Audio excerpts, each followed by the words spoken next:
سمینار 6 روزه ارتقای ظرفیت با اشتراک 83 کارمند معاونیت تأمینات قماندانی امنیه ولایت غزنی امروز به پایان رسید. مسئولان قماندانی امنیه این ولایت بیان داشتند که در این سمینار برای اشتراک کنندگان در بخش‌های مختلف تأمیناتی معلومات ارائه شد. در بخش تأمینات که برای ما و شما فایز مولاسا یک هفته به خاطر سمینار معلوماتی ترتیب نموده بود. این یک به شکل مدرسه بود. یکی تان استاد دیگه تان شاگرد بودن در تالار.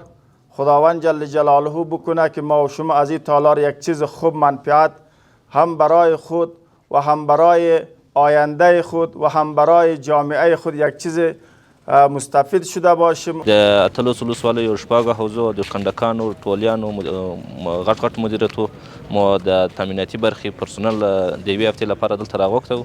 د مشهورو او مسلکي استادانو لخوا ورته سیمینار وړاندې سو.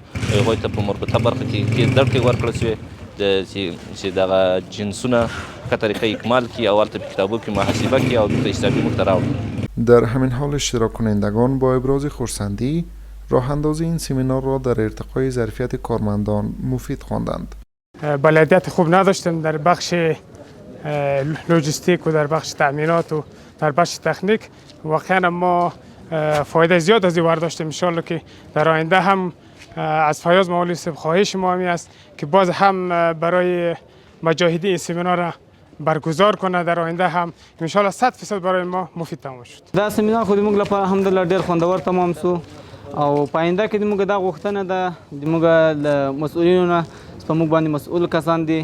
پاینده کې موږ دا غوښتنه لرو چې موږ ته په کال کې یاري دا سمینار دایر سي تر څو پورې موږ له دولتي کارو سره له ټولو سره په هر بخش کې موږ تر څو پورې زیات بلد سو. این در حالی است که چند قبل سمینار یک روزه ارتقای ظرفیت سوی مدیریت اطفائیه قماندانی امنیه این ولایت نیز راه اندازی شده بود.